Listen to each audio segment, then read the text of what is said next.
Hello there. Welcome to Paranormal Experience with Kat Hobson. That's me. I am so glad that you are here tonight because, you know, I I love my time in Scotland. I love the people that I know there. I just am always enthralled to get to spend time with them. And my guest tonight is one of my favorite people there. He is brilliant, he's kind, he is a strong family man. He's been writing since he was 12. He is a brilliant author and he's a professional medium. But first, I just wanted to let people know that I did not realize that this is Breast Cancer Awareness Month. And I had to go and do some blood work and stuff. So they said, well, why don't you get your mammogram? And let me tell you, I am just as adverse to getting the girl squished as anybody else is. But you have to do that. You have to do that for your family. You have to do that for your kids, your grandkids. You want to be able to go and watch them play ball while you sweat out in the hot sun. It is one of the things that we do not just for ourselves, although that is the primary, but we do it so that we can be with our families going down into history. I want my grandchildren to be able to play with me and I want to watch them grow up. So squish them, ladies. It works. And that being done, that's my PSA for the day. Now, I want you to meet my friend Lee Dunn. Lee is just fantastic. He is kind. He is nice. He is a professional medium. He works with Scottish Paranormal, Haunted Scotland. And Lee, I'm so glad that you're here tonight. Hi. Hi, Kat. Nice to be here with you. Thank you. One of the things that always has struck me, and we haven't really spent that much time together, but you're so calming, you're so kind, your your your gifts are really, to me, fascinating. I'm around a lot of psychics, and to a degree I am one.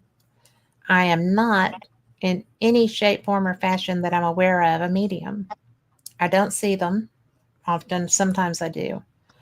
um, I don't hear them like I'm sitting face to face with you chatting, which I understand can be done with you. And I met a young woman by phone here in the US last year who Rick McCollum called me and said, "You've got to talk to this woman. You're not going to believe it." And, he doesn't get that fired up too often. You're his friend too. But I was just like, really? I don't know any mediums that are like that. Well, she called me and she was like, "Well, do you want a reading or you want to talk about being on the show?" I said, "Well, if you've got something for me, then I wouldn't mind having that, but I'm definitely interested in hosting you." And she just went, "Da, da, da, da, da." And all of the names that she had were not names that anyone would ever associate with me through social media. And except my dad. My dad was on social media, but just as granddad, not as Gordon, right? So it was really wicked cool. And that was my first experience with a medium like that. And she was like, "Well, that's what I am primarily. I'm psychic as well, but mediumship is my bag." I always thought those things go together. And did I say her name? Her name is Heather Besser. If you find her on Facebook, get a reading. But you know, it's really astounding what all is open to you as a medium, right? Yeah, definitely. It's one of those things people quite often ask, "What's it like being a medium?" or "How do you switch off? How do you turn on?" When actually, I don't really know any different because it's just been there for quite a number of years, as far back as I can remember. So I can't differentiate between what that's like and what others would perceive as normal. It's just the way things is. Okay. So, was this something you did as a child? Yeah, I think so. So I'll tell you a couple of stories from when I was younger. So my first experience, my first paranormal experience, I guess you could call it, was when I was probably only about 2 years old, and I remember visiting my grandmother's house down in Leicester, which is in England. Live in Scotland now, but family is from England. And I can remember going into this cottage, and on the right hand side there was a sitting room, and I can remember an old man on what I can best describe as a hospital bed. He had an oxygen mask on, and he took it off, and he smiled at me. And we then went into this kitchen. The kitchen was at the back of the house, and I can remember that it's a core memory. It's something that I can recollect the detail of really clearly. And I told my mum and my grandmother this story a number of years ago, and they were a bit gobsmacked. They were actually, well, yes, we were there, but you were only 2 at the time. I didn't know that's how old I was. I just have a memory. Wow. You were only 2 at the time, but it turned out that we were visiting that household because the widow's husband had died, and what I'd seen in the sitting room was the apparition, or the ghost, if you like, of or the spirit of that man who had since passed away. So I remember that really clearly. And then I had a whole range of different things that happened when I was younger. And seeing spirit in hospitals when I was in hospital with family members, or any visits. I met a policeman in the middle of a field when I was about 8 years old, and remember his old shiny buttons and the old uniform that he had on. And I was lost at the time. I was looking for my brothers, and I got lost in the hayfields. And this policeman appeared out of nowhere, told me that his name was George, and basically told me how to get out of the field. So I did that. Roll forward a number of years, tell my parents about this when I'm a teenager, and it turns out that I had a very distant relative called George who was in the police going back into the 1950s Oh and my. the early 1960s. So had that been the spirit of George in the family? I don't know. But yeah, lots of experiences like that, which when I think back were probably the starting points to the mediumship that I now do. So yeah, I could tell you stories like that all day long. I could listen to stories like that all day long, Lee. This is something, I guess, because I've had just enough of a taste of it, right? I get precognition a lot. I, I, I do know, right? But I don't see. And if I do see, it's generally in shadow. It's something that it's scary to me a little bit to try to open that up because I feel like I could if I wanted to. But but you didn't really have a choice. It just came to you. It did. It came to me, and I actually avoided alleged haunted locations throughout my teen years because I was scared of it. And Yes. back then, nobody was there to help mentor me or explain what I was experiencing. I knew I was experiencing something, but it was quite scary at the time. So I Well, avoided those it locations. is. I mean, even, I mean, because I consciously try not to, because I don't want to see people in their death state. And when we were in Scotland, some of those deaths were so horrific. I Yeah, knew I didn't want to see those. Okay. I didn't want to see, blood and gore and headless and, you know, yeah, in pieces. I mean, I've always been afraid that somebody was going to show me that. And that is a hard and fast rule. If I go into a location, I'm like, I don't want to see a death state. yeah, You can talk to me. You can talk to me. I don't want to see a death state. And one of the things that you were very active when you were a child because you started writing also at 6. yeah, And do you feel like maybe the mediumship, the awareness helps with the creativity?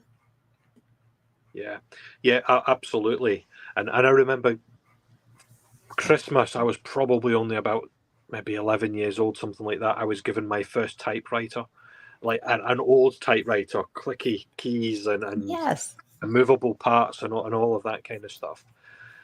And I think for me, it was just a way of expressing things that I was experiencing.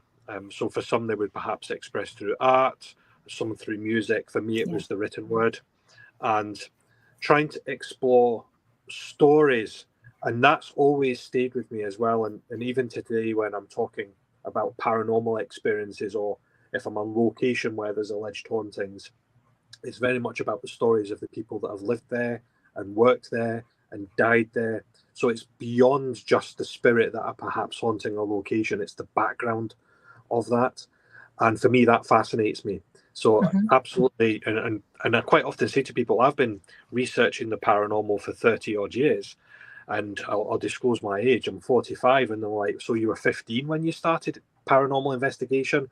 Well, maybe not investigating specifically, but research for sure, because Yeah. I'm experienced on all these things, and I'm going to the library, or I'm trying to research as best as I could.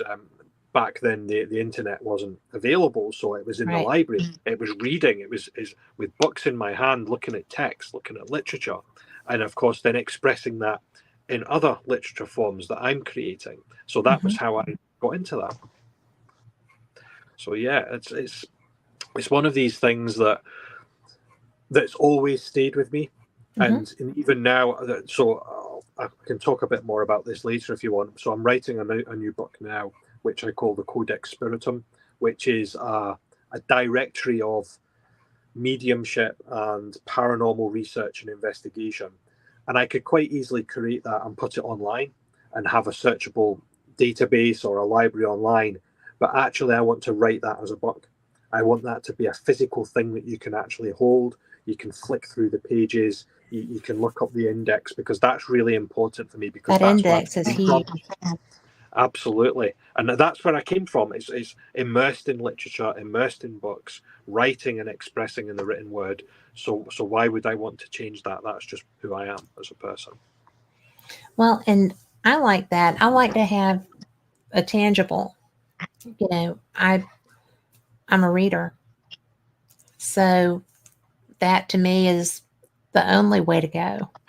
I mean, Yeah. it's not the only way to go. I know that other mediums look at us here, right? But I am a reader. I've been a reader my whole life, and my I got in trouble because I read so much. It was just like, you should be asleep. You're supposed to be napping. You should be doing this. Why are you still up? I got in trouble a lot for reading. But I like writing too. I'm just about through. And Rick McCullum, if you're listening to this, shut up. But I have been working on a book for 3 years. I've been working on 3 books for 3 years. And I finally, because I keep sticking stuff in my Google Drive. And so I was going through there, purging photos or whatever. And I found about 5 of my stories that I had forgotten about. And they're all paranormal. just, I've done a lot of stuff. I've forgotten all about that. But I think that that's why I like something written, and why, because I have your books on the way, the Mhm. ones that I haven't already read, because I thought I'm just going to get all of those. And then when I come back next year, not in 2026, I'm just going to bring them with, and you can just sign them. But if you would, please. Happy to do I didn't so. mean to. Yeah. I didn't mean to sound bossy. sometimes I sometimes I will. I come will off that definitely way. sign them for you now. So that's something that you know, I try to keep up with Gregor, but my goodness, he's prolific. And it's just, y'all are such a good group of humans to hang out with. Yeah. I just, Yeah.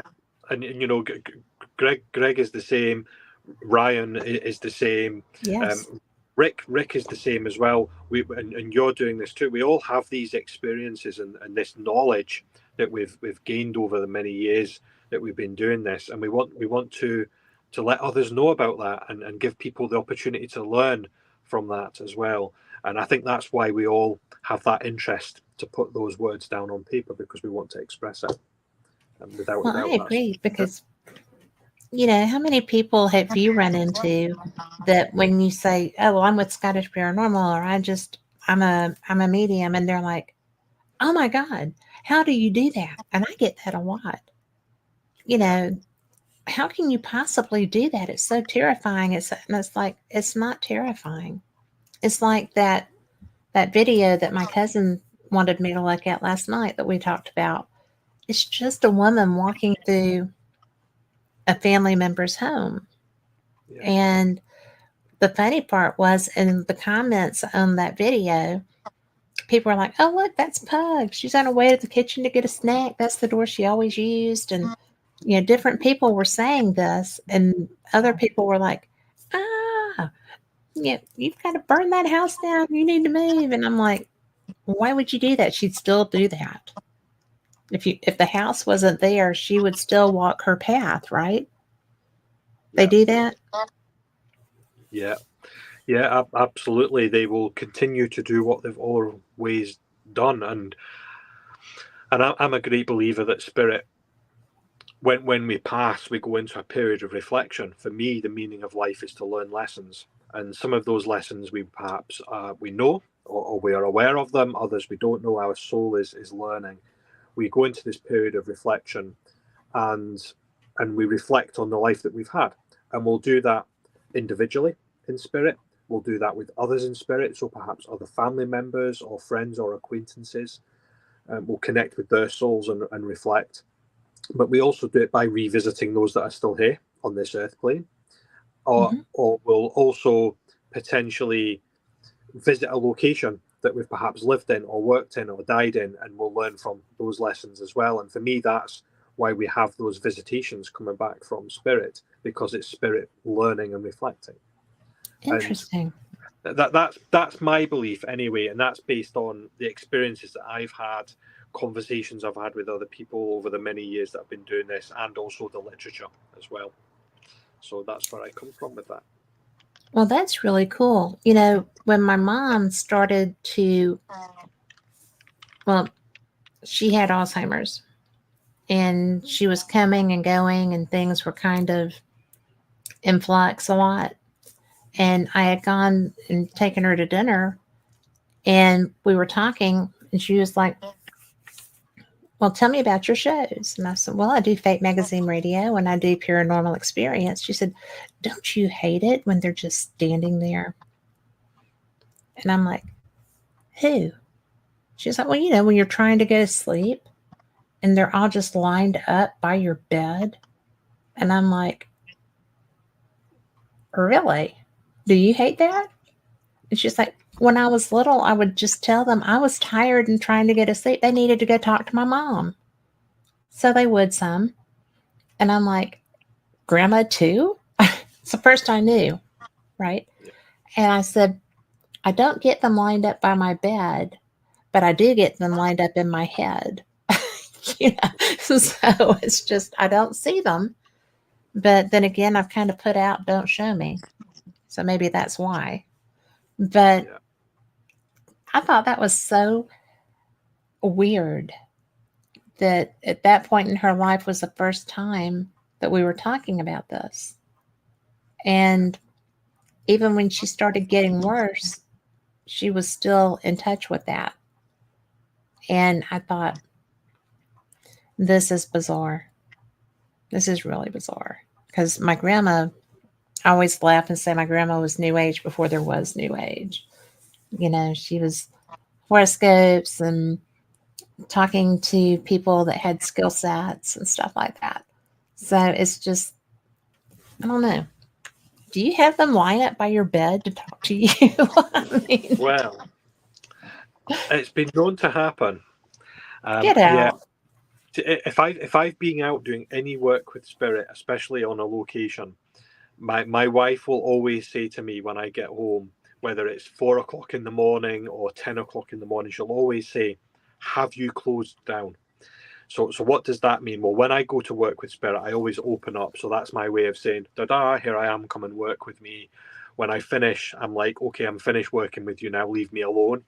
Yeah. Most spirit will respect that, but not all of them, because they have been people, and not everybody alive on this earth respects boundaries. So why would they do that in spirit? They just carry on as they would normally.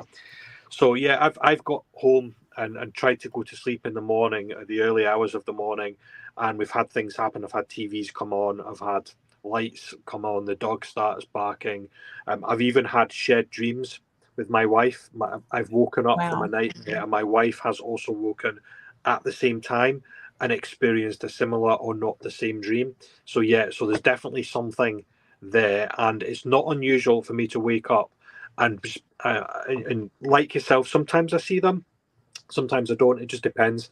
I might just be aware that there's somebody in the room, or I might wake up and actually see the form of a shadow.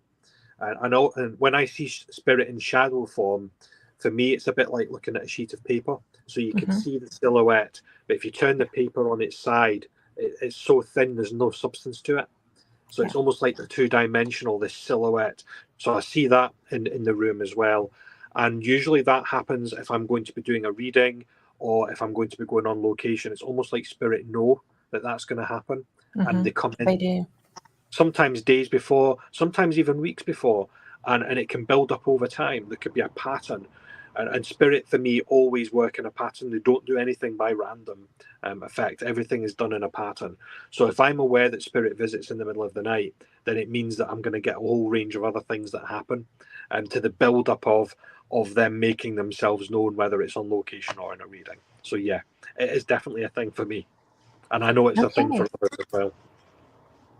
Well, I mean, because to me, that's one of the things I don't want, you Mhm. know. Yeah. And but so far, I mean, the first time in this house that I had somebody just show up, I was meditating and I had forgotten to shield. So I have a specific place that my meditations take me, and it's a very safe, comfortable, happy memory place. And so I was just on the porch swing, and I'm just rocking and enjoying a breeze, and there's mint down and planted in front of the house and whatever. And this long, tall man with a fedora kind of hat walks in, and he just sits on the other end of the swing, and I'm like, "This is my meditation. Who are you?" And so, but he wasn't intrusive. He wasn't bothersome. I just was like, well, this is new, but okay. I don't know you. And then I started thinking, I do know you. This is the man whose house the front porch I go to belonged to. It was my aunt's dad, who was my childhood hero. And he died when I was in eighth grade. And it was Wow. the most devastating thing to lose him because he was fabulous. And so I'm sitting there and I'm like, well, I'm fixing to wrap this up. I've got to get back to doing things. But I'm so glad that you came to sit with me. And, I was talking to one of my mentors later, and she was like, oh, that was the shadow man. And this, I was like, no, it really was not. I promise. Because I didn't even put Uncle Steve there in my head.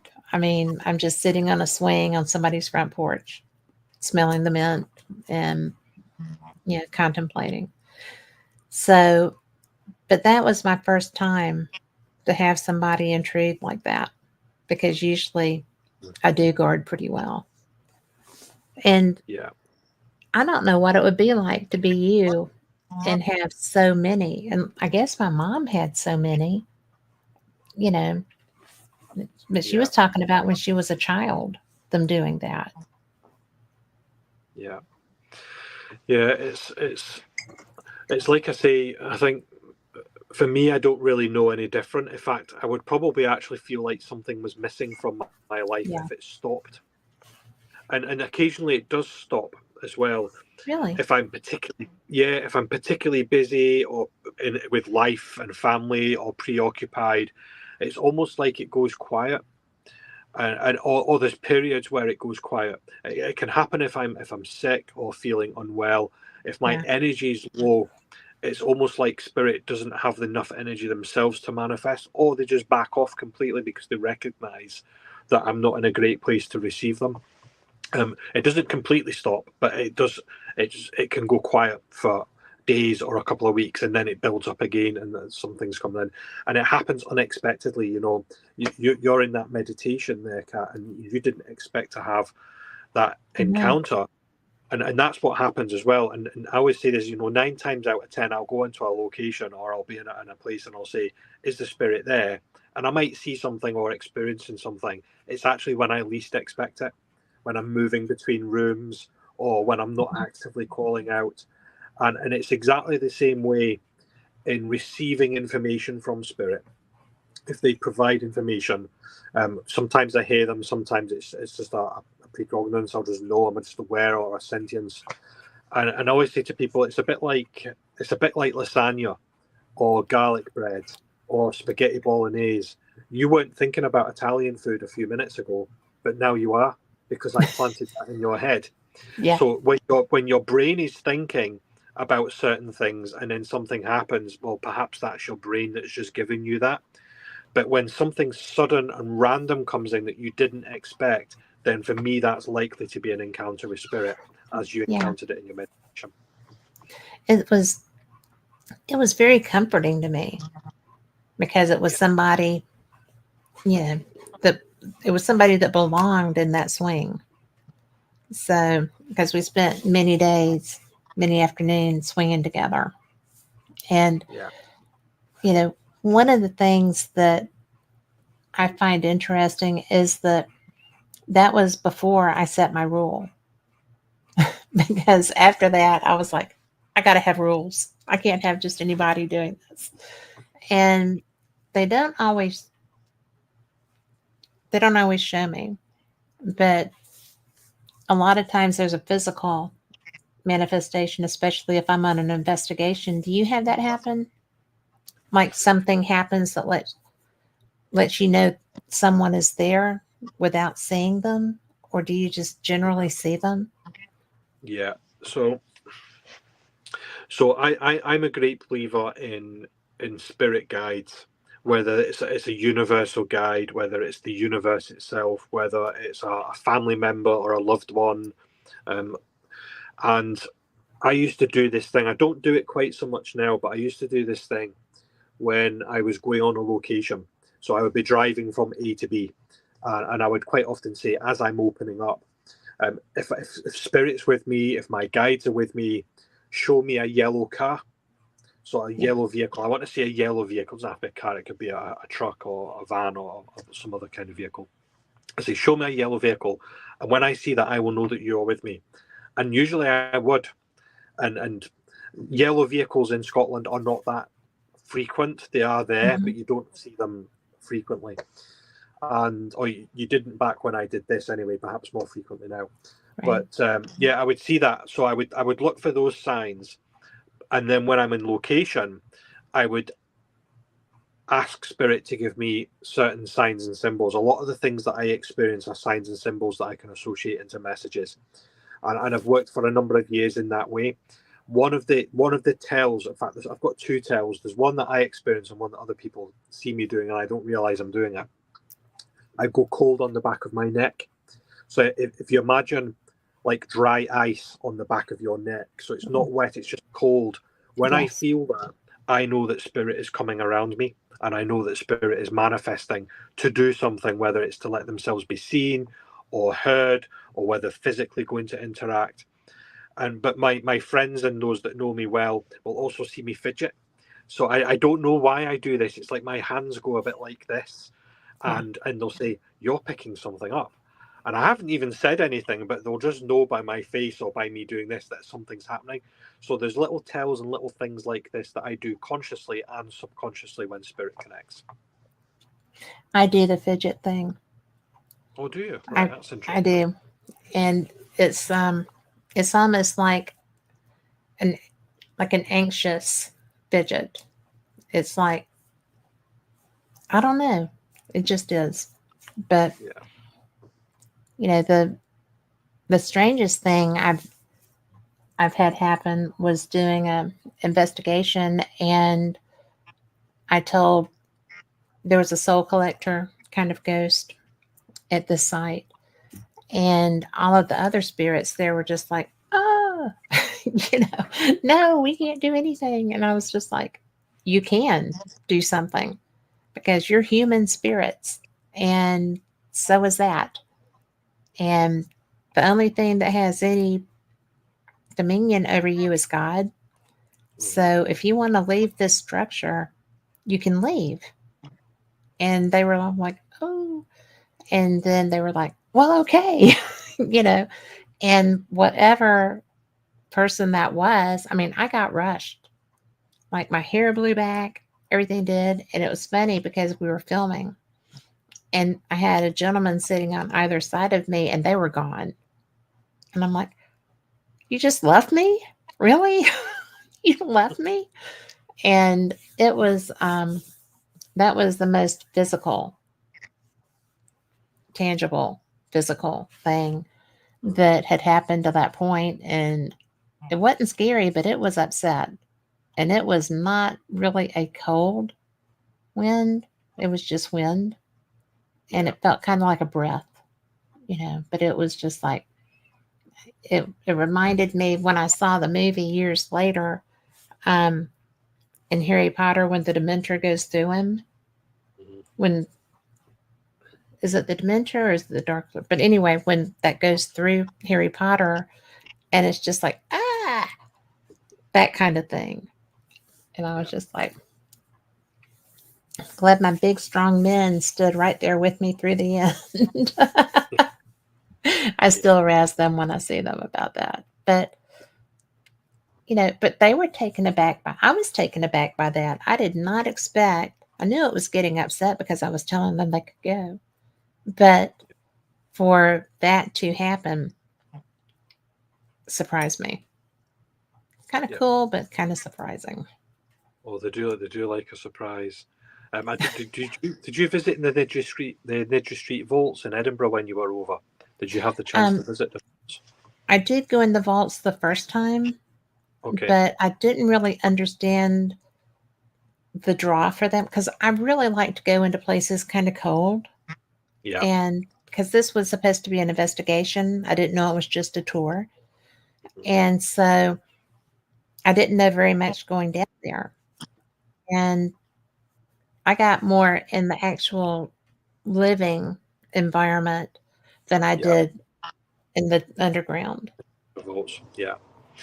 Yeah. The reason why I'd asked that, I quite often tell this story. The story, it wasn't that long ago. Can't remember exactly how long, maybe a few years ago now. Um, Occasionally I scream on location when spirit takes me by surprise, or if I see a spider, but that's a conversation for Spiders another are a time. given. Yeah. God help them if there's a snake. Oh I'm yeah, out. definitely. Demonic entities any day, spiders no. But Yes. yeah, but I was at the Niddry Street Vaults, and we had probably, there was a large group of people there. It was a public event. There were probably about 20 people, and there was one young lady, I would say maybe 20 years old thereabouts, and she was supposed to come with her friend, but her friend never turned up, so she was by herself. And I always like people to have a good experience on location, whether anything paranormal happens or not. And I could see it by herself. I said, "I'll tell you what, come and spend some time with me. You can buddy up with me. Come round with me. I'll tell you what's going on," and just making sure she was okay and she wasn't by herself. Well, anyway, in hindsight, telling her to come next to me as a medium when things quite frequently happen was probably not the best idea. So Oh, here we are together, moving up this corridor, and it was a second. It was literally a second in front of us, maybe half a meter away, is this massive silhouette of a man, well over 6 feet tall, so really, really tall, really broad, and you could see him. He flashed in front of us for about a second and then disappeared again. Now, at that point, I was a bit taken aback because I didn't expect it, and I'm like, oh, but I didn't scream at that point, but she did, and she grabbed oh, my arm. She saw him, and it was a male. She saw him at exactly the same time I saw him. She grabbed my arm and she screamed. And because she did that, And because it's human nature to copy those kind of things, I screamed as well. And everybody came on and it's like, oh, what's going on? What's going on? And we're like, oh, we've just seen spirit. We've just seen spirit. And she didn't let go of my arm for the whole night. I actually had bruises on my arm the Oh next my day. goodness. And I never saw her again anyway, bless her. But yeah, so spirit have the capacity to take you by surprise, even when you are asking them to do something. And I always laugh when people are like, taken aback and even myself taken aback, because it's like, well, you're asking them to do something, and when they do it, why would you be surprised? Because you've asked them to do something. But yeah, they Yes. can definitely do that, so watch out. Well, and it's like we don't really think we're going to get our request met. No. It's that's crazy to me because I do that. I don't ever know if I'm going to experience something or not. And when we were at Temple this year, and I was so pulled around to the back of that structure, and I kept sitting there, and I had my thermal imager, I had it up, and I'm thinking I'm seeing stuff, and I'm just like, oh, maybe I'm just wanting too much. I'm gonna quit this. I'm gonna go around with everybody else and just chill. And I couldn't leave that alone. And a lot of times, if something is pulling me that hard, it's not always a good thing, which you well know. It took me a while to learn that. But I was I was like a dog with a bone. I could not let it go. And finally, you were so patient because I went scurrying around. I was like, can you please come down here with me? And you were so I nice. remember. Huh? Yeah, I remember it clearly. And it was so wild because I thought it might be an animal, but it just felt like a man. And so then, were you still down there with me when that dog came up, Yeah, came that's right. I walking? remember that. Yeah, along the back part. Yeah. Yeah. But, I hadn't seen a dog. I had, because we could hear them walking. Mm-hmm. And so I was just like, well, maybe it was that dog. And it's like, no, wasn't that dog. But I want to say hi to April in chat too. So she's nice to see her in there. And Lori is there. Lori is thrilled that you're here, just so you know. Aye. But that to me was one of the most interesting things because it was so primal.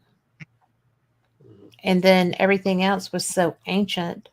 And that's one of the things, I don't know. Have you been to the States? Have you I've been to the not, United States? not yet. You're due. Mm-hmm. Our forests and stuff are not like when we were driving into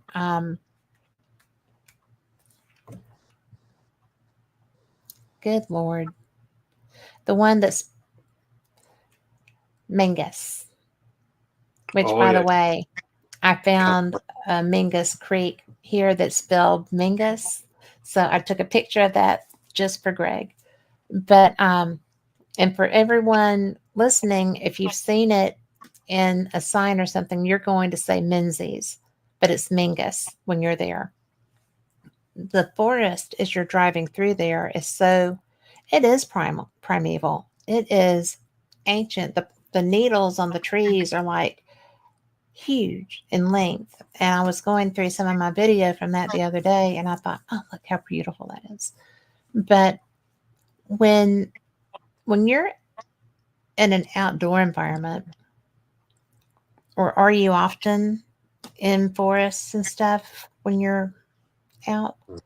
Because I feel like there's a lot in your forest areas, in your natural places. Yeah, absolutely. And it happens all the time. Even if we're in a castle or in another building or another location, there's always something connecting to the land, whether it's ley lines, the energy Yeah. of the land, something that's happened on the land, buildings that have been there before the 14th century castle, something even older. And not that unusual to get connections to do with the Romans and potentially even going further back to Pictish times. So absolutely, the land itself, the woodlands, the forests, lots of energy, lots of things going on there, and just as active as the buildings themselves. I would think so. And there is Rick McCollum in chat. Hello, Rick. But I think that it's so much fun because, like I said, we don't have anything that old. April says, let me read this.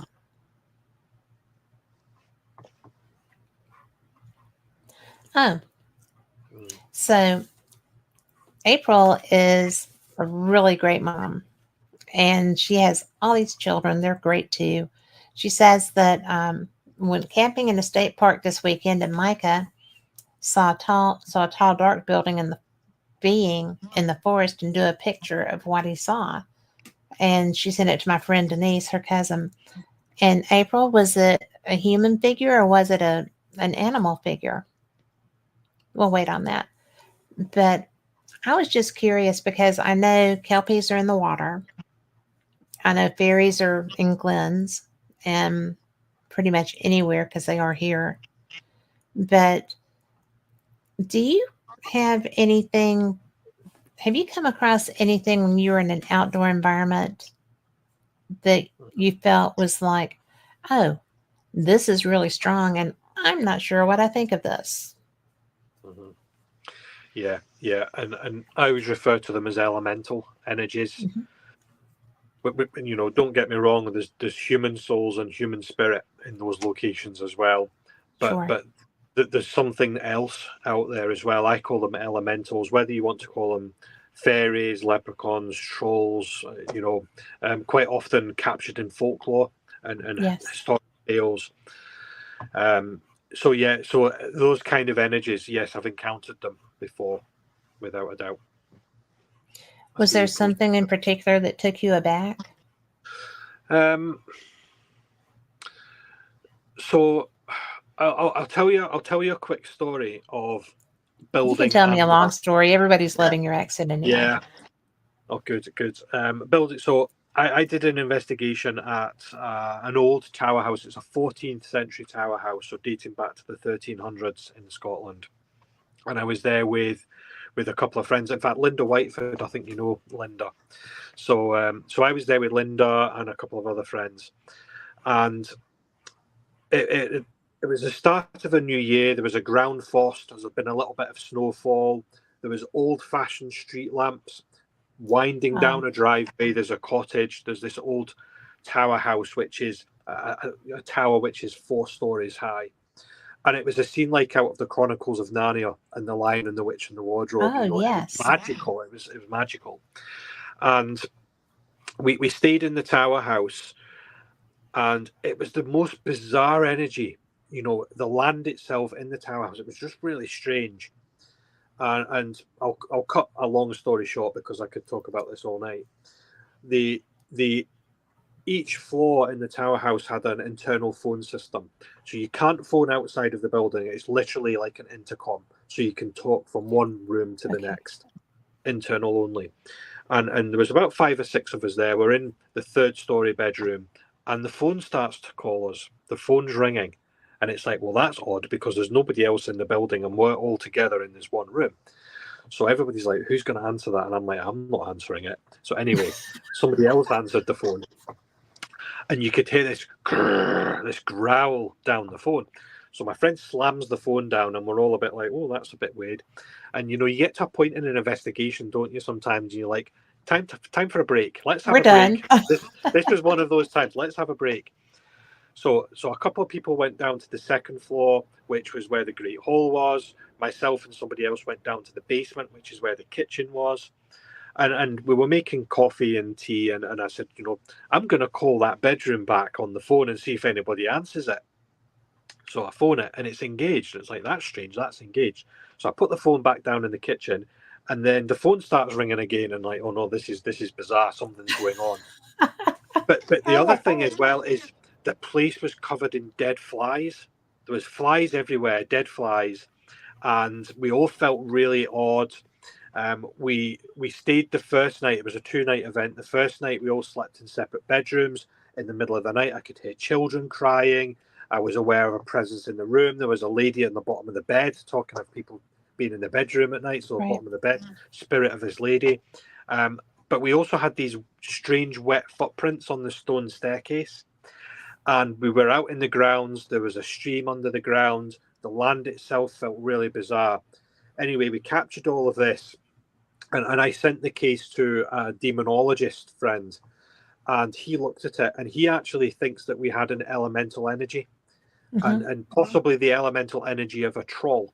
And it turned out that there's a what we in Scotland we would call a burn, which is a small stream. So there's a stream under the tower house. The tower house is built upon this, and we think there was a water elemental or a troll, because when we were doing the investigation, I'm also seeing, and I'm seeing this psychically, like a washing line that you would hand your clothes you're washing on, but I'm seeing animal skins hanging from it, and I'm seeing this little man with wooden teeth and a knife, and he's holding it up at me, and I'm thinking, this is the troll. This is the troll that my friend Chris had spoken about. So just really, really strange and bizarre. So yeah, I've encountered energies like that, land and building, non-human souls and non-human spirit, are definitely a thing. They're quite rare, but they are out there for sure. Well, I'll tell you, relevant to kelpies and trolls and fairies that are, elemental spirits and stuff.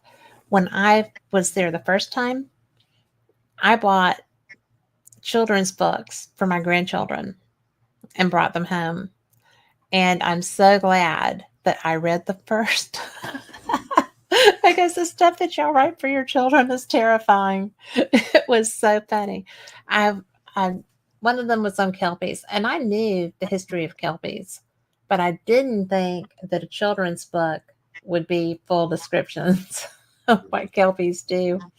And so they're sitting in my dresser in one of the sideboard cabinets, because I'm like, no, I can't read these to these children. So maybe when they're teenagers, but I was just, the trolls featured largely in one of them, but I just thought, these are not children's books. I guess they are children's books there, but no wonder you're all full of, whimsy and mystical things. You have to learn that to protect yourselves. So yeah, definitely. And I always say to people as well, even if you've investigated or been to a location many times before, there's always the opportunity to encounter something new that you haven't encountered before. You have to be prepared for that. Greg always laughs at me because he's like, that's so far. Y'all don't have a way to go that far. I'm like, trains, but you have to find trains that stop where you want to. You have to go where the trains are or the buses. But I sent him a thing and said, how do I get to Orkney? So is that how you say that? Orkney? Yeah. But I was like, how do I get there?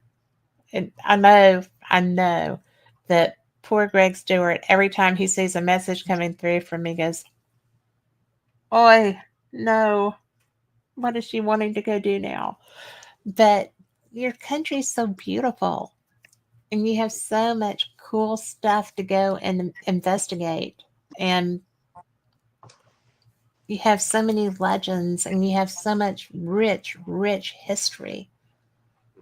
Do you, when you go to a battlefield, do you see the battle? Yeah, I've had that before. Not necessarily seeing it happen, but being aware of something that's happened there. So perhaps I'll see things associated with a battle. So I might hear noises or screams, the shouts. So you can imagine the amount of noise you would have had on a battlefield, and not battlefields with musket and gunpowder, battlefields with axe and sword. And I have seen apparitions on battlefields, but only split seconds. I haven't seen full formed apparitions on a battlefield. But sometimes it's, you can just stand in there. It's just the energy of the place. You can feel it. Feel like there's a place near where I live called Sheriff Muir, and it's up in the hills. And I quite frequently go there with the dog. We'll go for walks and things. And there was a new area that I'd never been to before. And I'm walking around and I'm seeing that stuff. I'm seeing things like blood. I'm hearing noises. I'm aware of a man following me in spirit. And I'm there with my wife. And my wife, she doesn't want to know about this stuff. And I'm like, there's a man following us. I can hear men talking. And she's like, da, da, da, da, da. I don't want to hear about it. She doesn't like that sort of stuff. And anyway, it turned out there'd been a battle at this particular piece of land. And I didn't know that. So I'm getting this stuff, and you'd mentioned earlier, Kat, that you like to go into locations cold without actually knowing any of the history. And I'm exactly the same, because I think if the more you know about a location, the more preconceived ideas you have of the things you might encounter. I prefer to go in and know nothing about it and just experience it for the way that I experience it. And that was a classic example, going into a battlefield and experiencing something that I didn't expect because I didn't know it was a battlefield. I had unexpected stuff happen at Culloden, and it hurt. I was like, I've seen it. I'm done. Thank you very much. But it was, I had 2 experiences while I was over there this time. One of them was at the Writers' Museum, and the other was at Culloden, where I felt physical injury. And I don't do that as a rule. But we were the first ones to investigate the Writers' Museum, so that maybe somebody had been waiting for an opportunity to share. That's all I could figure. Yeah. And then at Culloden, I had no idea that I was going to have an experience like that. And I decided that I really don't like those because it was like, I'm good, thanks. Do you ever have physical manifestations of injury? You do? Yeah. Occasionally that can get placed on. Like yourself, I have my boundaries and I have my things. When I'm opening up, I'll say, this is what I want to experience. This is not what I want to experience. And most spirit will respect that. But yeah, sometimes I'll get things, I'll feel stabbing pains where somebody's been stabbed, or I'll feel as if my arm's missing, or I might feel as if something smacked me across the back of the head. Luckily, most of the time, I'm just aware of it as an injury. So it's like, oh, my arm's missing. I don't feel the physical pain that soul would have experienced. But sometimes I do. It can happen as well. I might feel, if somebody's died of natural causes, like a heart condition, I might feel, my chest's really heavy. So I feel things like that. Luckily, it only lasts for a few seconds and then it's gone. It doesn't tend to hang about more than a few seconds. The one at the writer's house dissipated fairly quickly once we identified who it was. But the one at Culloden, I still have residual from that sometimes. And I thought, this is unexpected. It felt like I got shot, but with something about that big around. Okay. And it was just like, no, I'm not in this battle. I have a side, but I don't tell people what my side is. I just do walk through places. I'm not going to discuss which army is who when I'm on a battlefield. Yeah. But Liam had told me that at this one particular clan marker that stuff happened. And well, he just said in this area, he didn't say which one. And so he said to let him know if something happened. And it never dawned on me that getting shot was what happened to people. And I still don't know if it is, because I just kind of took that one home with me. I didn't want to talk about it anymore. But now I'm here, I feel like I can do that. But it's amazing. And there's so much rough and scary history in some of these places. Some of the battles are from primal time period, primeval times. And now, you have the Jacobian stuff historically speaking, is rather young, for the history of Scotland. And is that where primarily the period that you feel when you're out? Mm-hmm. Yeah. So normally the kind of things that I would get will probably be 1700s, 1800s, 1900s, and thereabouts. I don't tend to go much earlier than that, though it can happen. So earlier on, I was talking about the soul going into a period of reflection. So for the vast majority of souls, I think that you would reflect on the life that you've had. Some it would happen really quickly, maybe 50 years, 100 years, perhaps a couple of 100 years. But for the majority, after a few 100 years, they've learned those lessons, and something else happens. You stay in spirit, or you reincarnate, whatever your belief system is. Something else happens, which is why I always say that that's, for me, one of the likely reasons why you don't see many spirits going back to like the 900s or 850 or 750 or Right. early centuries, because they've already reflected and gone back. So that's from a spiritual perspective. But from a haunting perspective, and a ghost, and I always differentiate spirit and ghost differently. So for me, a spirit is an intelligent soul that can interact, whereas Yeah. a ghost might be a manifestation of residual energy, for example. So your battlefield is a classic example. Stone tape theory, or an imprint of energy Yes. for a tragic circumstance which has captured that. So you might be experiencing, for example, with the gunshot, spirit might be giving you that because they're reflecting and thinking of this, so you're getting that. Or it could be that you're picking up on the residual energy of a tragic event, so you're feeling that residual energy. So there's two different things going on. So the residual energy for me can be much earlier. You could be going back hundreds, maybe even thousands of years with residual energy. But for spiritual energy and encountering active spirit that are intelligently haunting, for me it tends to be much more recent. Yes. Yeah. And you spoke about the rich history in Scotland as well. And I will confess, I've not been to Orkney, and I've not been to the Writers' Museum either. So I'm incredibly jealous. But You've got to I go. live in, I know I need to go, but I live in Scotland, and I've just not had the time to go to all of these places, because you're right. On the doorstep, there's literally places 5 minutes down the road. So I've still got Yeah. quite a lot to see. So the next time you're You- over, we'll do some together. I would love that. I'm all about getting new experiences and seeing new things. And April has when someone dies, can they broadcast their instant death experience to someone in the past, present, or future? Mm-hmm. Okay. I believe so. I believe so. Yeah.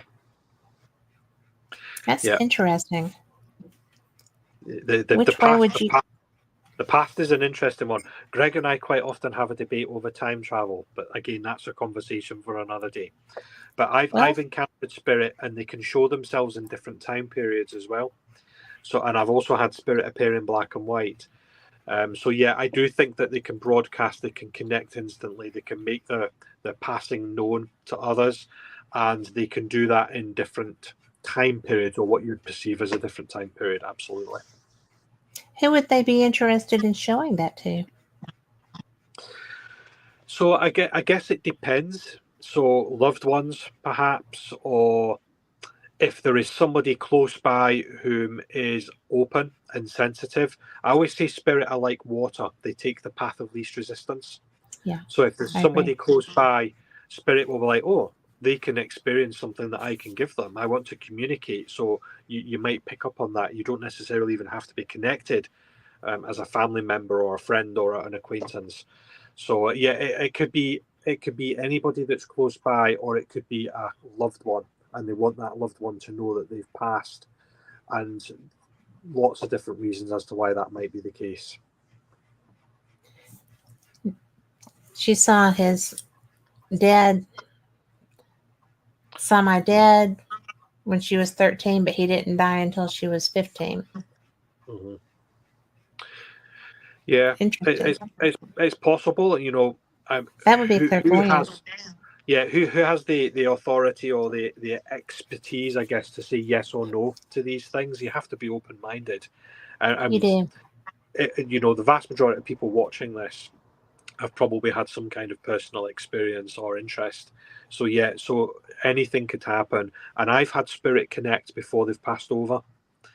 I did a reading for somebody once, and her son came through, and I spoke about her son and gave the name, passing details. They'd been in a traffic accident, all of those kind of things. Anyway, at the end of the reading, so this is about 30 minutes, 40 minutes long. At the end of the reading, she says, "I really appreciate that, but my son's not dead; he's still alive." So I'm like, "Oh." Well, so I'm instantly Whoa. thinking, I'm a bit of a rubbish medium then. But she's like, no, everything you got was spot on. It turned out her son had been in a road traffic accident, but was in a coma, and he was physically alive. But Oh the my doctors were gosh. about, yeah, the doctors were about to switch off the machine, which is why she'd got the reading. So for me, his body's physically alive, being kept alive on respirators and machines, but his soul had already passed across to spirit. So that actually gave her an incredible amount of comfort, because what I described was basically what she felt. She knew that her son was away, that he was no longer there. Yeah. So you know, April's experience of seeing connections to do with her father before his passed, absolutely that could have happened. That's so interesting because you don't think of, or I don't envision that being a thing. So I'm glad Yeah, that you explained that. yeah. Yeah, and I mentioned earlier on as well about seeing spirit in black and white, and I'll tell you this story as well. So this was another reading that I had done. A lady in Stirling, so central Scotland, not far from where I live, and a man came through. If I recall, I think his name was Stuart. He was a grandfather that came through, and I was describing him, and I could see him, but it was black and white. And I'm like, I don't know why. This is the first time I'd experienced spirit in black and white, because normally I would see them in color. If I Sure. see them, if it's not a shadow and I see the physical features, it's in color. So I'm like, well, I don't know, his band's black and white. So I'm describing them, and she says, "Oh, wait a minute. I'll go upstairs." So bum bum bum bum bum. She goes up the stairs. I can hear something happening. A few minutes later, bum bum bum bum. She comes back down the stairs. She has this photograph. So she'd never met her grandfather. He died before she was born. Okay. The only physical thing that she had to show what he looked like, because she had no memory of him, was an old black and white photograph. It was exactly how I was seeing him.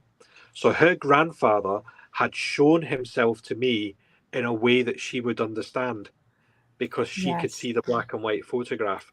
So spirit, but back to that time travel and back to spirit showing themselves in different time frames, or showing injury, or showing themselves younger or older. They can manifest however they wish to show themselves in that moment. That's fascinating. And, you know, it's so clever too, because um, it was, it's so individual. And the fact that they know if I don't do it this way, they're not going to get it. Yeah. You know, it's it's just like with my meditation guy. If he hadn't had the hat on, I would never have gone to Uncle Steve, you know, Yeah. because that's how he always wore a hat. So, Yeah. and Rick says that you nailed it when he asked if you could tell him where the woman's voice was coming to him, Hmm. or where the woman's voice was that was behind him. Yeah. So, you know, do you ever wonder? I'm going to give you a little razz here or there, but when your friends who know how good you are at doing this, and who sometimes seem surprised when you know things, does that just kind of make you go, really, guys? Or is it Yeah. just kind of like, yeah, I showed them. I knew that. Yeah. I'm just laughing to myself there. So So when I was a teenager, I tried to tell my friends and family as well to an extent, but certainly friends, that I was aware of things. And Mhm. I just used to go around saying random stuff to them that I was getting, and like, he's a bit weird, that guy. He's a bit strange. And then I started to tell some of my friends things that I couldn't know, and I spoke about their loved ones in spirit, and now they are aware. I've done quite a few readings, or I've messaged people that I would know from my childhood that I haven't seen maybe for a number of years, so they know what I do. The more I know somebody, the harder it is, because my own imagination starts to jump in. It's that back to that Italian food thing, you know. Yes. I did a reading for my parents once, and I was reading my father, and I kept getting moving house, moving house, moving house, and I thought, Mum and Dad are not moving house, so I never said it. And then after the reading, he says, "I'm surprised you never told me that I was moving house. We just haven't told you yet." So I'm like, damn, because I knew that I was getting that, but because I know my mum and dad, I'm thinking they're not going to move house, so I didn't say it. So it's like going into a location cold. It's easier to read somebody when you don't know anything about them, because you don't second guess the information you're getting. You can Yes. just how it is. You can just out with it. Yeah, gets me into trouble sometimes though. Yeah, if I'm in the supermarket and I start doing the fidget thing with my hands, and my wife's like, what's up with you? And I'm like, I want to tell that young lady on the checkout that she's pregnant. Apparently that's not the sort of thing that you can do. She's like, don't you dare say anything, don't you dare. And she walks away from me. But yeah, I've got into trouble a few times because you don't know how somebody's going to take the information. Most people are open to it, but not everybody, so you have to be careful with that. Well, you do. And I my problem is that if somebody asks, then I can't help it. And it's so funny because I will not, like, randomly,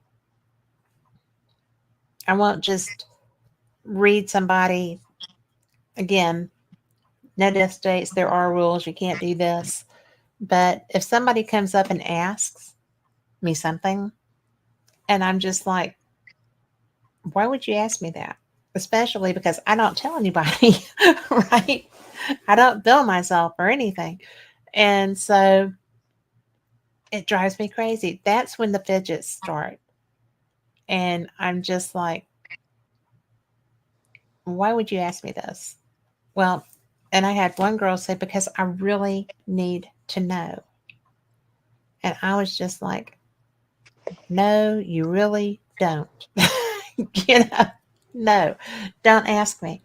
And it really is, it's weird because you almost are compelled to answer that. And do you get that compulsion? Yeah, yeah, and that's the bit that gets me into trouble sometimes. I'll just know that I want to say something. I was on the subway in Glasgow a couple of years ago, and there was a man. You know what it can be like on a subway. Sometimes you're Yeah. packed in, and there's a man quite close to me, and I knew that his father was in spirit, and I just had this overwhelming urge. I just needed to say, "Your dad's with you, and he just wants you to know that he's okay," and that was it. And I thought, mouth closed, keep my mouth closed. And anyway, a couple of subway stops later, I'm about to get off the subway, and I thought, I'm just going to say this. I'm going to be brave and say it, but I'm going to do it as I'm While getting I'm off getting the train. off. Yeah.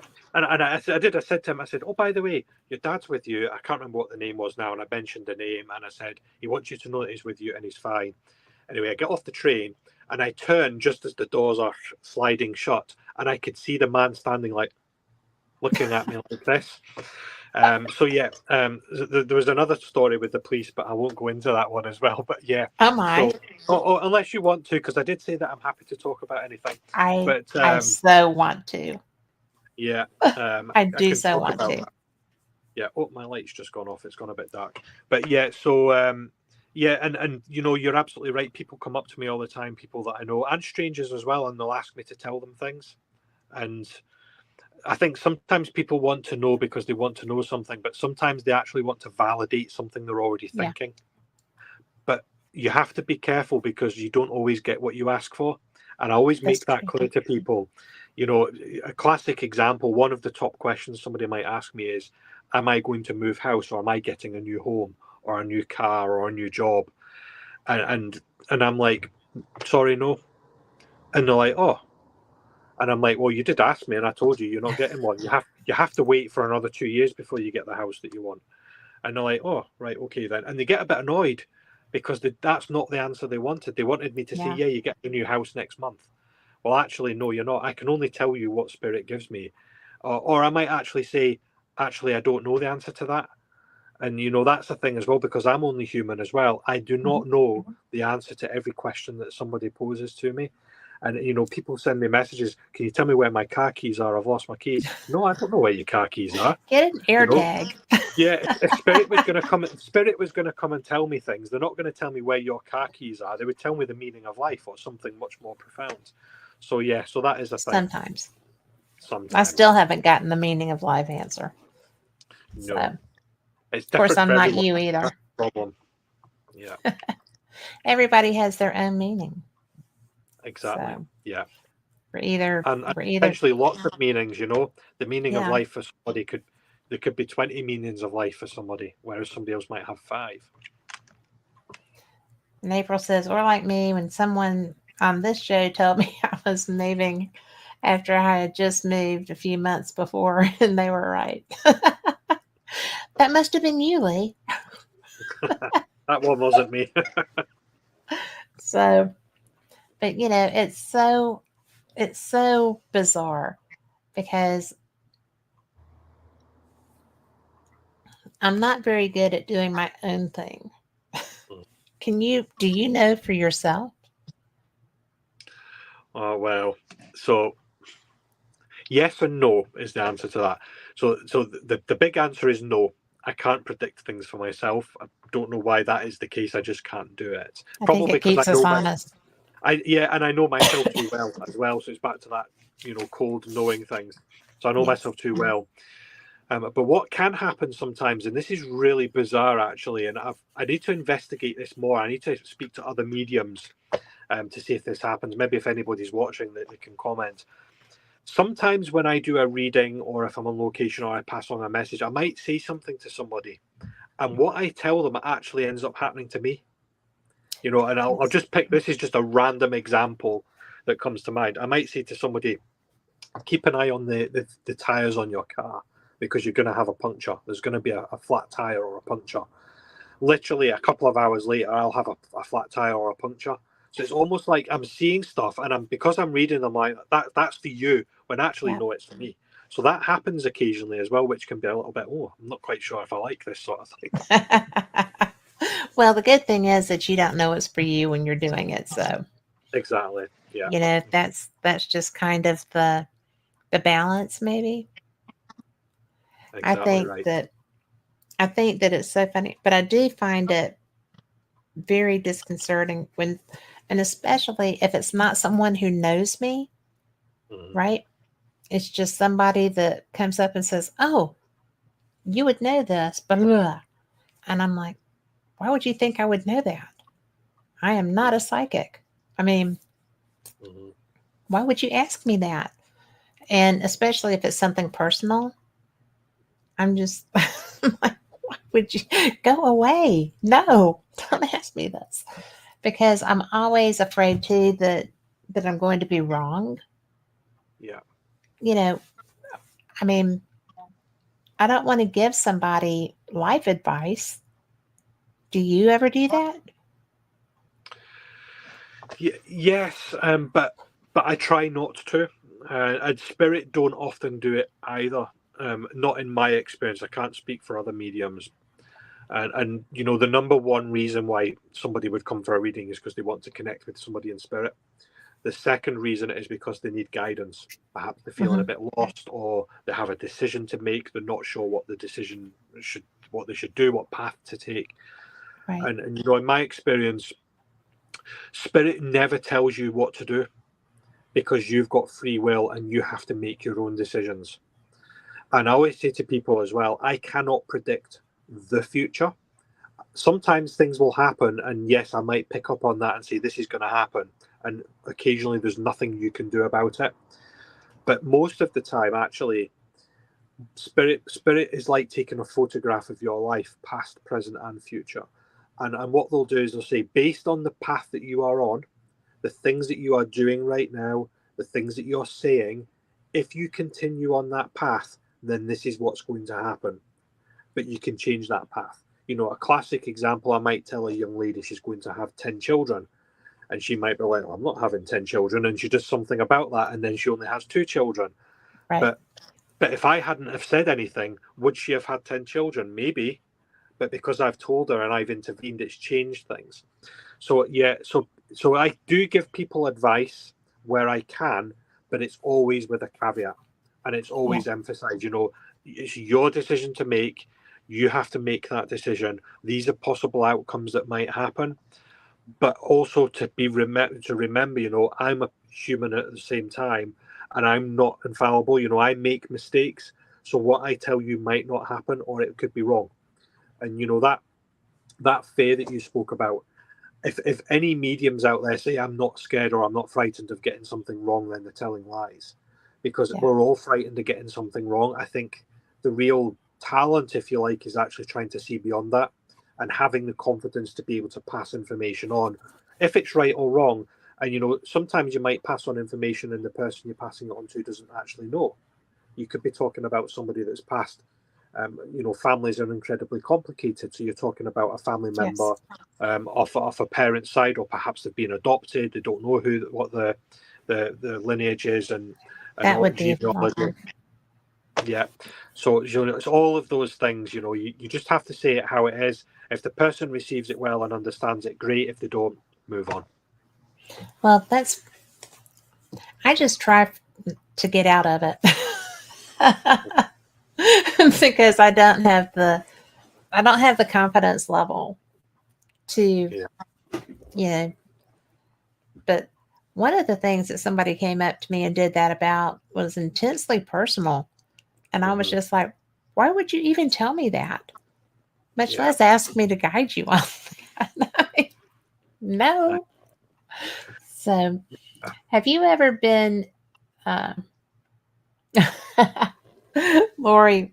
Did you hear about our experience when we were at Bannockburn? When Lori always asks every time we investigate, do you recognize my energy?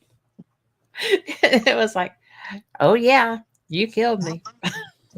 So so she was like, don't ask if spirit recognizes your energy. And she thought that I was crazy when I was telling her that. But not everybody is going to be glad to see you, even if they do. I mean, I'm always glad to see her, though.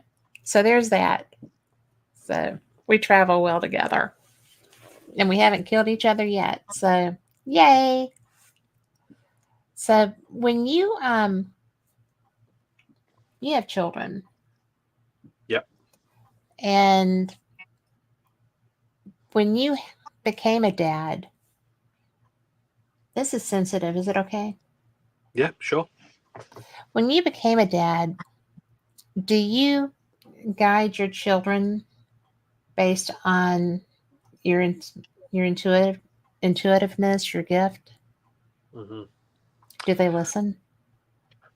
So, first part of the question, yes. Second part, usually no, because that's what kids do. Do they usually listen to the parents? No, they don't. But then we always look so wise when they get older. I know. You have that coming. Yeah, exactly. So, I think you know I do try and guide them as best as I can, or you know I'll have feelings on things, and there's probably a mixture there of what my own brain is knowing, because I know information and I'm seeing things, and like my logic brain is saying this is how things need to be, or this is the decision that needs to be made. My intuition also sits alongside that, and I quite often describe something called intuitive perception. So intuitive perception is basically your current knowledge, the things that you already know and experience, your logic brain, your conscious mind, if you like, your subconscious mind, all of your senses, so touch, sounds, taste, sight, all of those kind of things, and also that elusive sixth sense. So just knowing something or being aware, the gut feeling or gut instinct.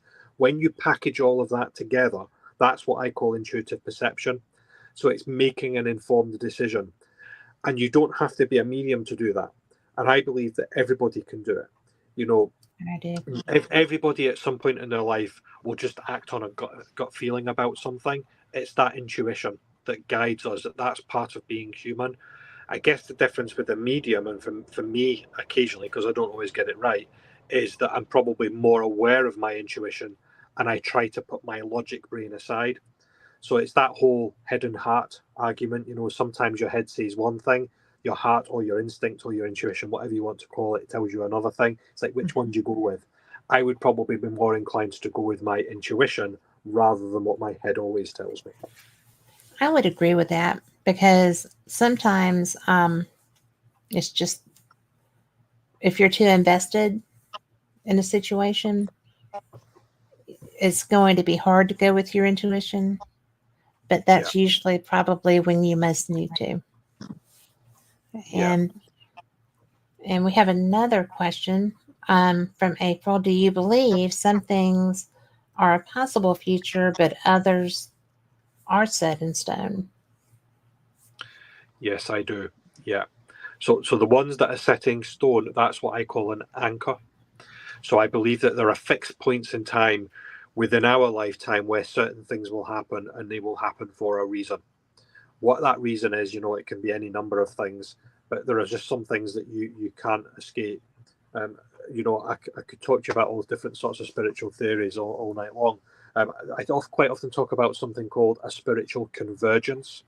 Mm-hmm. So a spiritual convergence, the simplest way of thinking of that is, if you imagine two, three, maybe four people from different backgrounds and different walks of life. So, you know, perhaps they're on an aircraft traveling somewhere. That aircraft then crash lands. You know, everybody's alive, so let's go with that situation. But they're now isolated, so they're perhaps in a remote area. They're having to survive. That's a convergence, because what you actually find there is you've got different individuals from different backgrounds that would normally have came together are actually now together and sharing a life experience. And that life experience, you know, you're encountering somebody for a reason. That's what I call an anchor.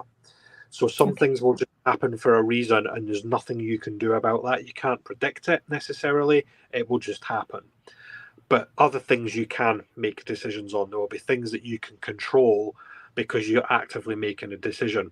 So if you don't know that you're going to be on the aircraft and it's going to crash, then you can't really say, I'm going to make a decision to go on it or not. You will just make a decision and you're in that situation. Whereas if you're deciding how many kids you're going to have, well, you've got control over that, because you're not waiting for, well, I suppose some people might wait for fate, but 9 times out of 10, you would make a conscious decision to have kids or not. So yeah, I do believe, as April's asked, some things will be set in stone and will just happen, and some things will be controlled. You can influence it. Well, kind of like the lady that decided not to have 10 children. Correct. You know, she had the information that that was what it looked like at that time, and she intervened.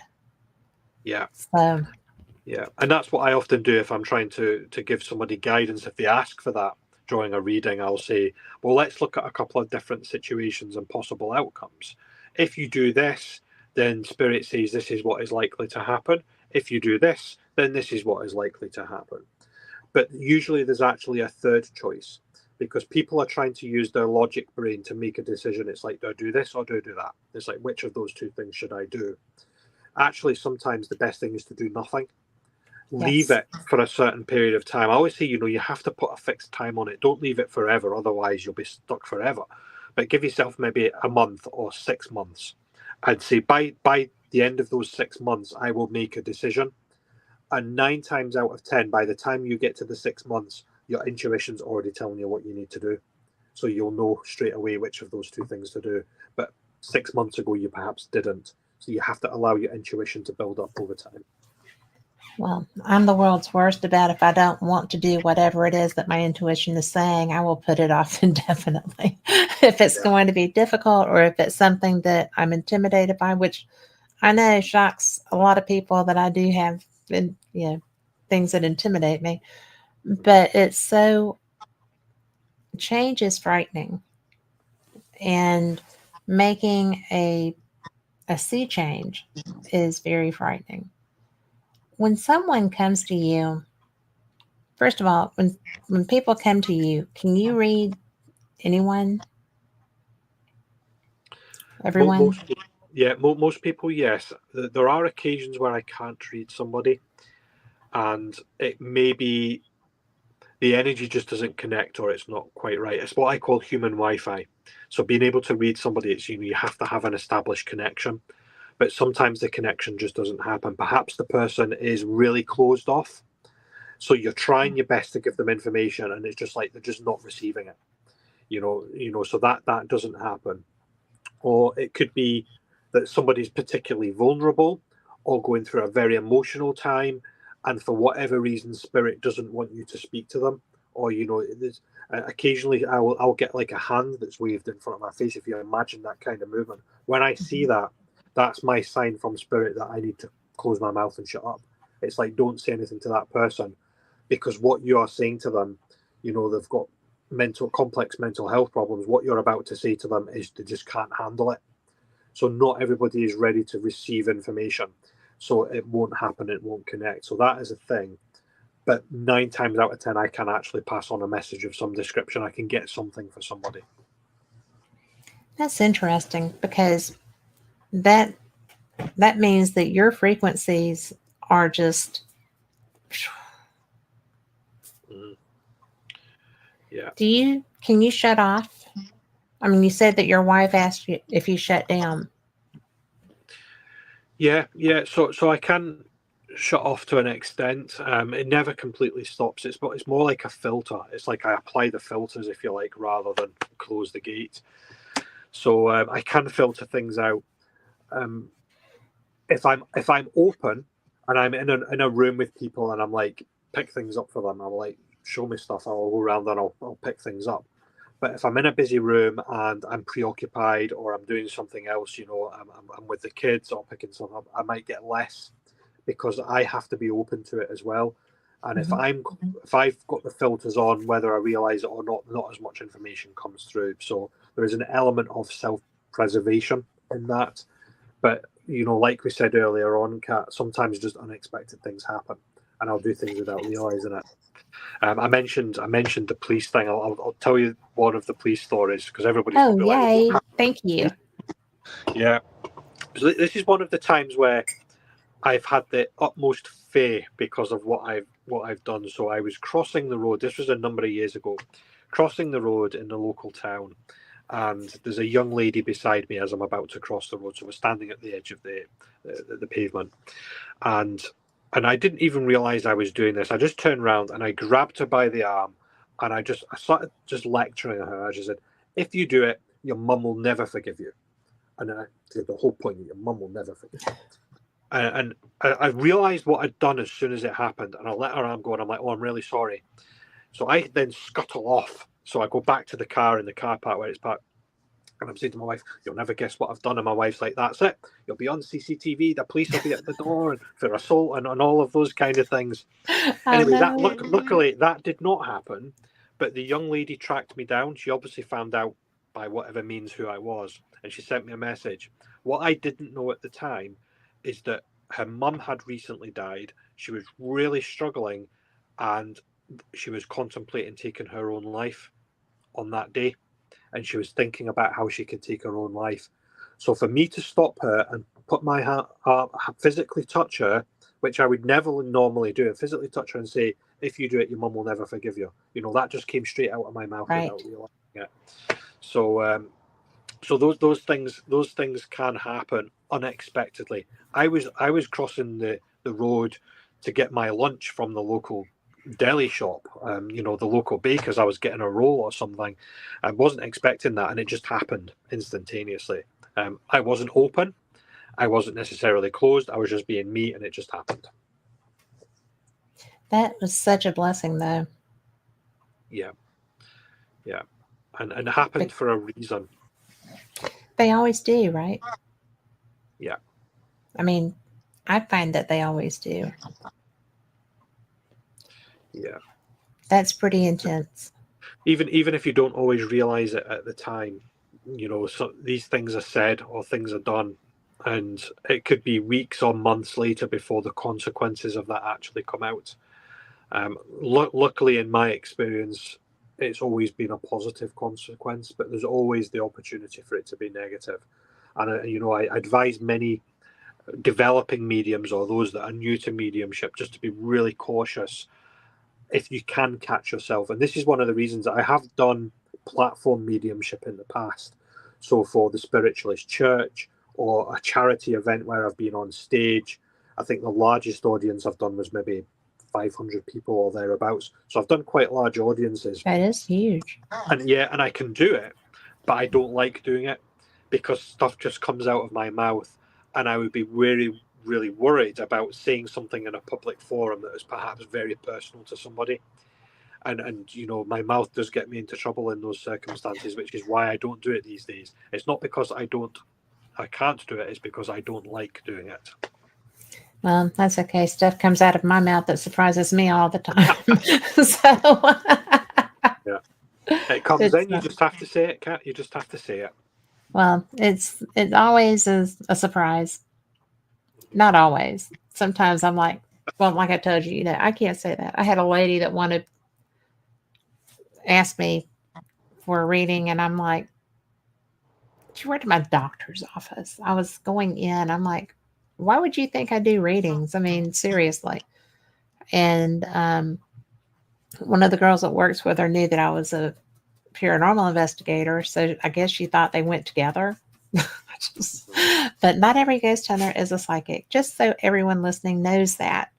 But it was so funny because, yeah, I went and did my appointment, and I was cutting out. And I was just walking right by her. I wasn't going to say a word. I was done.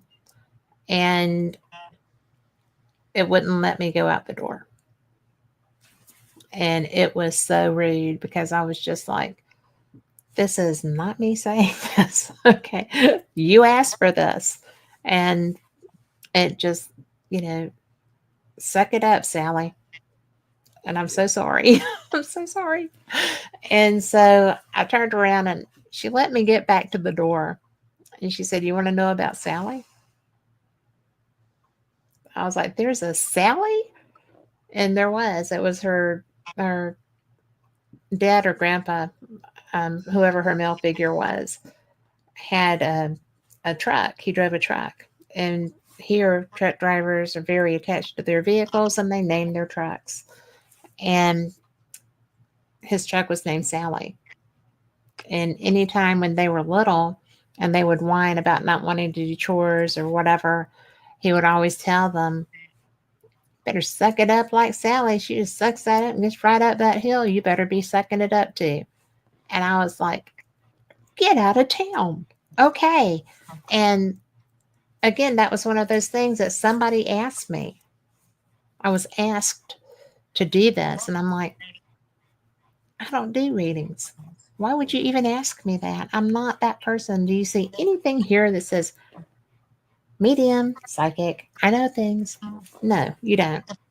And it was just like, well, you might see it. You're different. But, the average person on the street is not going to just walk up and say, hello. But that's so weird. When it's weird that it happens to you and you feel like you have to do it too. Yeah. It's just, do you think it's because it's such a real need? Yeah, I think so. I mean, I suppose by the very definition, a medium is like an intermediary or somebody that's in the middle of something, the living and the dead, I guess. And I think sometimes spirit can have such a sense of urgency that they have to put information across. You're picking up on that urgency. So it's almost like, you have a frantic spirit, or they're desperate to put information over. Not only are you getting the information, but you're also getting their desperation. So it's like you're getting both of those things. It's like a double whammy. And that's why you feel that need to pass it on. So it's not my need to pass the information on. I'm picking up spirit's need to pass the information on. I'm just being the mirror for it, and doing that. So yeah, and I think that's why sometimes you get information, and it happens. I get information, I'm like, oh, that's quite nice, but I'll just walk on. And then other times I'll get information, I'm like, no, I have to just say this. I need to pass this on because it's becoming so overwhelming. I actually did it at there was a psychic show in the local city is Stirling, where I live, and it was another medium that was on the platform. He was doing it was stage show. I like to go to these things as well. Maybe I'll get a message. Who knows? Right. So I'm standing, in the background, and there's a group of women in front of me, and the medium's doing his messaging, and he was brilliant, spot on the messaging. But he didn't come to the people in front of me. But because I'm standing right next to them, I know that there's a man in spirit next to them.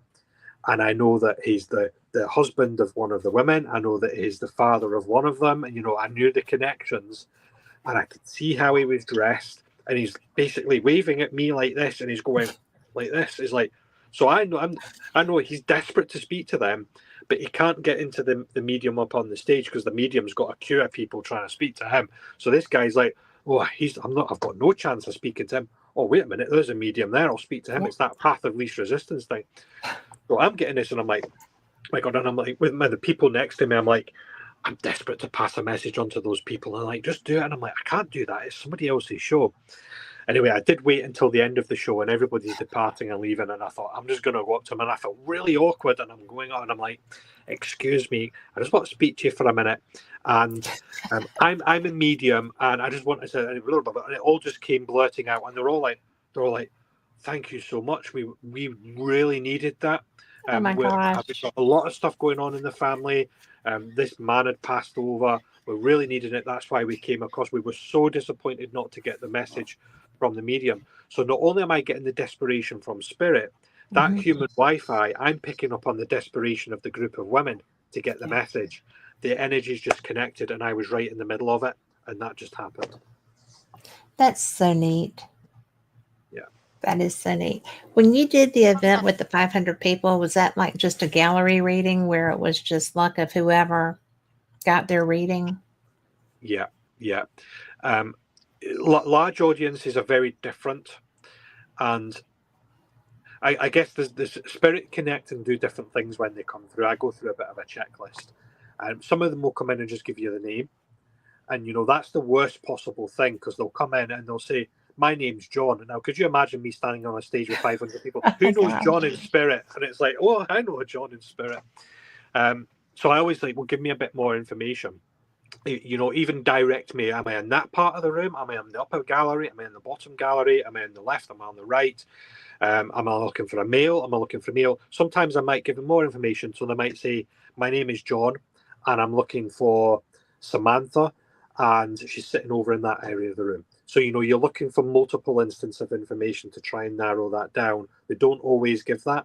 And what can also happen, and this can be frustrating for a medium, is you're getting this information, and people they come along to these things because they want to get a message. But when you actually point your finger at Samantha, she freezes. She's like, oh, it's like, oh, I'm like a rabbit caught in the headlights. Right. And, or you'll say something and they're like, no, I don't get that. I don't get that. And actually you're giving them information they don't understand. And afterwards they'll come up to you and say, I've just spoken to my mum on the phone and you were spot on. But at the time they didn't understand the messaging. So, there's a whole range of mixed things going on in those kind of situations. Wow. I have been in large galleries, and I never get selected to get a message, which is really funny to me. But especially when I know the medium who's out there, but it's something that you can feel the need. You can feel the people who are like on the edge of their seats. Lori and I met at an investigation that had a gallery reading with Chip Coffey, for example. Oh, yeah. And, because he's like, who wants a reading? And, I put my hand up, and he looked at me. He said, this has never happened to me before. He was like, but Spirit is saying not yet. And I was like, well, that's not nice. But another girl sitting behind us had lost her fiance, Right. and it had been like a year, and she was still in such pain. And she and I wound up being very good friends. We've traveled um, to a couple of different places together, and haven't in a while because she's way up in Kentucky. But it was so bizarre because that was exactly who Chip Coffey was there for, because that spirit needed to get that message to that young woman's heart, because both of them were in so much pain. And Yeah. so I understood the not yet. So as I'm leaving the next day to go home, he's sitting outside, smoking a cigarette with his friend, and I'm carrying luggage and a ball gown over my shoulder and, heading for the car. And I stopped because his friend is my friend. I stopped to say bye. And he looked at me and was like, "Don't you do a radio show?" I said, "I do. I like it." And he said, "Well, you should probably be getting ready to be on television." And I'm like, "I'm not going to be on television." 2 years later, I'm on television. And I was just like, I would never in 10 million years have expected that to happen. Yeah. So it was different, but not yet. It's a Yeah. good answer sometimes. Yeah. And it can be as blunt and as simple as that as Yep. well. I remember many, many years ago now, we're talking 25, maybe even 30 years ago. When you I were a mere child. Yes, when I was a mere child and innocent and all of those kind of things, I went to a white witch and had a reading. And this Really? is, this is way before social media and, in the internet. And she used normal playing cards to do a reading. And she told me a load of stuff. And I'm like, at the time, I'm like, oh, all right, okay, whatever. Um, Open to it because I was experiencing things, but, okay, we'll just see what happens. But the vast majority of things that she told me all those years ago have came true.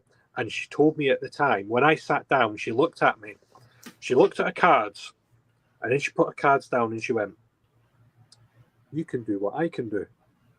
I'm like, "Can I?" And she's like, "Yeah." And she proceeded to tell me all the things that I would do as a medium. She told me that I would investigate the paranormal. She told me that I would be on the internet. Now, the internet was quite new back then, but Right. obviously we're all on the internet now. She told me that I would have 11 houses, and I think I'm in house number 10 now. She also told me that I would have a job one day and I would work with David and Robert. That happened. I met David and Robert, were two close colleagues. Lots of things she told me happened. So yeah, it's the strangest thing, isn't it? And I think It is. as a medium, you have to be open to those things as well because people will say things to me, and I'm like, oh, right, okay, that's interesting. I'll take note of that, and I have to be open to it because why would I not be open to those things? Because you know it's real. Because I know it's real. Exactly. Yeah. I, the strangest one I had was a tarot reader in New Orleans. And I'd never had a tarot reading because I don't do tarot. Not that I'm slamming it, but but I wasn't expecting that. So she was like, "Come on, I'll do this." And I was like, "Whatever. I've got a 20. Whatever a 20 will do. Just And so she does that, and then she starts going on with a psychic reading, and I was like, "Look, I don't have any more money. I don't have anything else to give you, so don't go past what your $20 value is." And this woman, we never talked, we never traded names, we never did anything. She got a little bit out of shape because she wanted more money. And I'm like, "I don't have it. I have Yeah. no more cash." So as I'm walking away, because it was mediocre, right?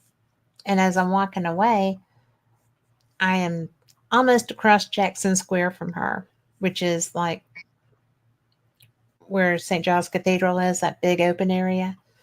And so I heard my name, and I turned around and I looked at her, And I was like, I heard you. And she didn't get my name. We didn't get each other's name. Yeah. And so I walked back over there. I was I was confrontational for me. I walked over there. I was like, "Did you want something?" And she just looked at me. She said, "Well, I don't know what you're talking about." I said, "If you're going to use my name, you need to let me know why. I don't mind answering questions, but don't be directing things to me." And I just turned around and I walked off because she was feisty at that moment. And how she knew my name was her skill. So I was just like, because New Orleans is full of voodoo and negativity sometimes. And I was just like, no, we are not doing anything negative about me. But that was kind of freaky. Oh, have we lost Lee? Can we get him back? Maybe he'll call right back in. In the meantime, we have got here some comments from April. She says that she is honestly freaked out when things happen that she knew beforehand, especially deaths. And I'm going to tell you that I we have him coming back. I get freaked out by that too, April. There you are. You're going to have to hang on tighter, man. I know, that was bizarre. I literally, spirit just came in as that cut off. I've now got the spirit of a man called Frank that's just came in here, and that was totally unexpected. So that was a bit bizarre. So I don't know who Frank is, but hello, Frank. He wouldn't be an uncle of mine, would he? All I know is that there's a man called Frank here, and he's basically saying, "See Frank say." So, hi, Frank. Is this somebody you know? Well, I have a great uncle named Frank, and I was just talking about him the other day. So he had a farm, and he used to take us out on tractor hay rides. Oh, there you go. So, is that him? It could possibly be him, but I can't guarantee it or say for certain. All I know is that a man came in and said, "See Frank says hi," and that's the message.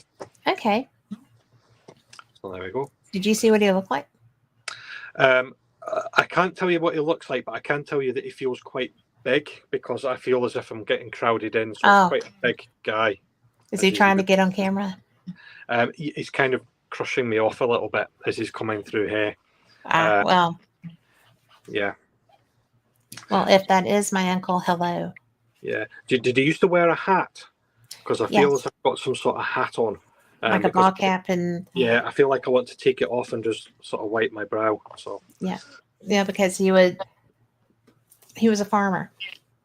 Right. So, and that's why he had the tractor and the wagon, the big wagon to pull us in. I always thought that was the coolest thing ever. And I actually, because the road that he lived on was named Frank Doss Road. And so when I was talking to one of my daughter lives out in that area. And so I was at one of my grandson's baseball games, and one of the dads is part of that family unit, I think.